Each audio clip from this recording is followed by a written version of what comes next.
ఇక్కడ ఉన్నటువంటి బాధితులకు జరిగినటువంటి నష్టపరిహారంగా ఆ కుటుంబానికి ₹1 కోటి నష్టపరిహారంతో పాటు ఆ కుటుంబంలో ఉన్నటువంటి వారికి ఒక ఇల్లుతో పాటు ఒక ఉద్యోగం కూడా ఇవ్వాల్సిన అవసరం ఉంది.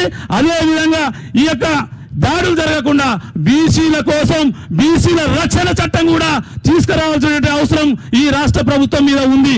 కాబట్టి మనం అందరం కూడా ఏకమై ఈ యొక్క అన్న తీసుకున్నటువంటి దీక్ష కార్యక్రమానికి ఏదైతే వచ్చిందో రేపటి నుంచి మరి విశారదన్న ఏ పిలిపించినా ఆ పిలుపుకందరూ కూడా మనం బలోపేతమై ఈ ఉద్యమాన్ని ముందుకు తీసుకుని చెప్పేసి మీకందరూ కూడా పేరు పేరున వచ్చినందుకు మీద దాడులు చేస్తా ఉంటే చూస్తూ ఊరుకోవాలా. ఈ రోజు బీసీ కమిషన్ వెళ్ళింది, ఎస్సీ ఎస్టీ కమిషన్ వెళ్ళింది, నిన్ననే విశారదన్న గారి సమక్షంలో ఈ యొక్క ఉమెన్ కమిషన్ కూడా వెళ్ళి అక్కడ కూడా మేము రిప్రజెంటేషన్ చేసినాం. కానీ ఇప్పటి వరకు రాష్ట్ర ప్రభుత్వానికి ఇన్ని నివేదికలు ఇచ్చినా ఇంత చేసినా కూడా మీరు ఏం చేస్తారో చేసుకోపోరని చెప్పేసి ఈ రోజు వాళ్ళు చేస్తా ఉన్నారు. కాబట్టి నేను ఇక్కడికి వచ్చినటువంటి మా సోదరులందరూ కూడా విజ్ఞప్తి చేస్తా ఉన్నాను.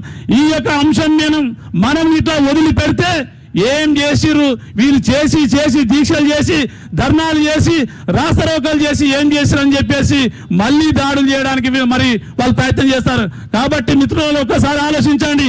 వీళ్ళకు న్యాయం జరిగేంత వరకు మనం పోరాటాన్ని ఆపకూడదు. దీని ఎంత వరకైనా తీసుకుపోవాల్సిన అవసరం ఉంది. వచ్చే నెలలో ఈ నెలలోనే 16వ తారీఖు నుంచి అసెంబ్లీ సమావేశాలు మొదలు కాబోతా ఉన్నాయి. ఈ అసెంబ్లీ సమావేశాలు జరిగే లోపు ఇక్కడ ఉన్నటువంటి బాధితులకు జరిగినటువంటి నష్టపరిహారంగా ఆ కుటుంబానికి ₹1 కోటి నష్టపరిహారంతో పాటు ఆ కుటుంబంలో ఉన్నటువంటి వారికి ఒక ఇల్లుతో పాటు ఒక ఉద్యోగం కూడా ఇవ్వాల్సిన అవసరం ఉంది. అదేవిధంగా ఈ యొక్క దాడులు జరగకుండా బీసీల కోసం బీసీల రక్షణ చట్టం కూడా తీసుకురావాల్సిన అవసరం ఈ రాష్ట్ర ప్రభుత్వం మీద ఉంది.